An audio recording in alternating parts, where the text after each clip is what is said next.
Shalom and welcome to the weekend edition of the Daily Dose of Hebrew.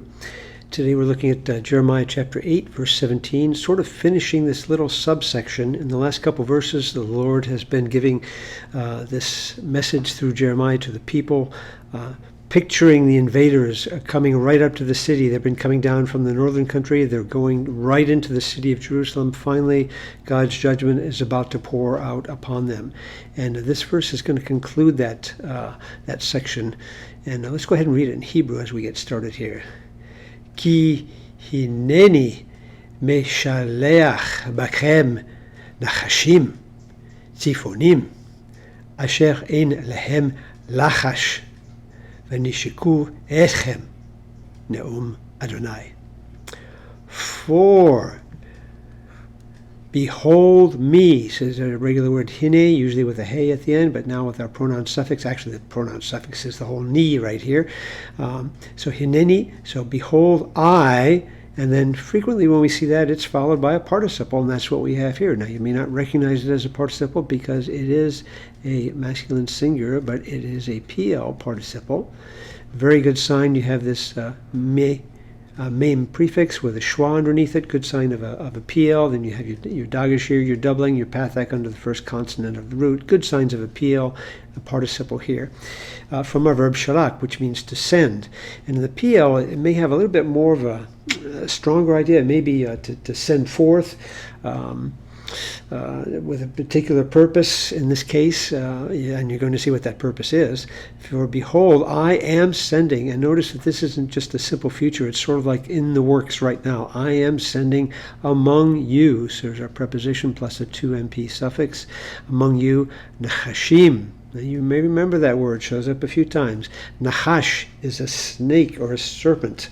You may want to go back to Numbers chapter 21, verse 6, where the Lord sent fiery serpents among them. Here he's sending serpents.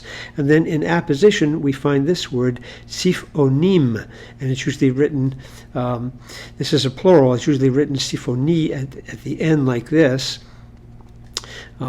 All the way like that. And the tifoni it's a poisonous snake. I think our older translations use the word adder. Some modern translations use the word viper. I'm not a herpetologist. I wasn't even sure the difference between an adder and a viper, but most dictionaries say they're basically the same. An adder is an older word for a viper. In any case, we have a poisonous snake. So I'm sending forth among you serpents, poisonous snakes, who there's our negative particle of existence, to them, in other words, who they have not lachash. And lachash is a noun which means whispering. It's from a verb which means to whisper, but sort of like, not just with a low voice, but like with an incantation, some sort of a magical whispering. So in the context of snakes, we would probably give it the meaning charming, an ability to charm, so that there is no charming for them. In other words, they can't be controlled. They're just going to be sent forth, and no one is going to be able to do anything about it. No one's going to be able to stop them. And now what do we have here? Vanishku. Well, this is going to be a vav. We'll hang on to it to see if it's going to be consecutive or a simple conjunctive. Vanishku. This is our verb nashak.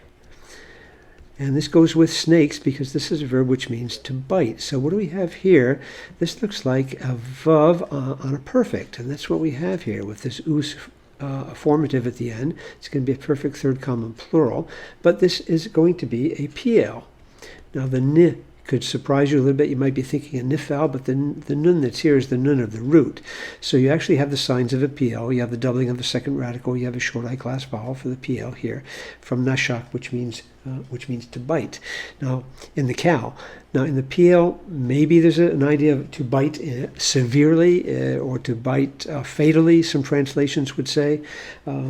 I think Wolfke thinks that maybe it'd be more the idea that it's going to bite widely because it's going to have a plural object. And they will, and this is a perfect consecutive, so it's continuing this future idea that we started up here with a participle, that which is about to happen. And they are going to bite, they will bite you, this direct object marker with our 2MP suffix, they will bite you. So that may be the idea of the PL, but in any case, this is not going to be a good thing, says Yahweh.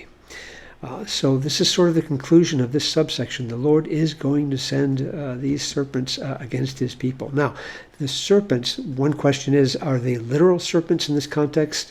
We've been talking in the previous verse about the Babylonian armies and their horses coming right into the city. And this, the idea of serpents here may be the idea of more of a metaphor for the Babylonians who are coming into the city. And you'll see that in some of the translations and certainly in the commentaries. Well, let's go ahead and hide our work and look at a couple of translations. First of all, the New American Standard, which we expect is going to be very literal. For behold, I am sending serpents. So they keep this present participle here.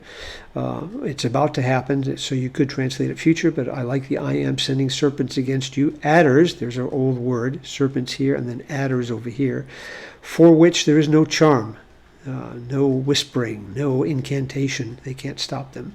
And they will bite you, declares the Lord. And all of our major translations are going to be pretty much along that line. A little bit different is the New Revised Standard Version. See, I am letting snakes loose among you. Now, I didn't particularly like that. The RSV didn't have that, but the new RSV does. Letting loose seems to me rather passive. It's almost a little too non-directive, whereas this is a very strong PL up here and is very directive. So this sort of seems like the Lord's dumping a box full of snakes in their midst, and it's much more directive than that, the picture that's being created. Adders that cannot be charmed, and they shall bite you, declares the Lord. And then obviously a paraphrase, but the New Living Translation, I think is getting to what is actually happening here. Remember, this is a paraphrase.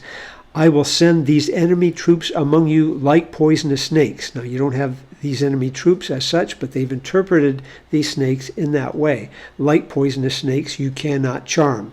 So I think they've picked up the idea as a paraphrase, again, not as a translation, but I think that's what's happening here. And they will bite you and you will die. That may be the idea of the PL here, certainly is the idea in the context. I, the Lord, have spoken. The Lord's judgment is coming against his people, and it's a tragedy because it could have been averted, it could have been avoided. And as we're going to see in the following verses, the inevitability of this tragedy is going to affect God's prophet Jeremiah very, very deeply. No one wishes to see this sort of judgment come on any of the people who claim to be God's people. We'll check back with us soon as we continue working through chapter 8 in the weekend edition of the Daily Dose of Hebrew. Shalom.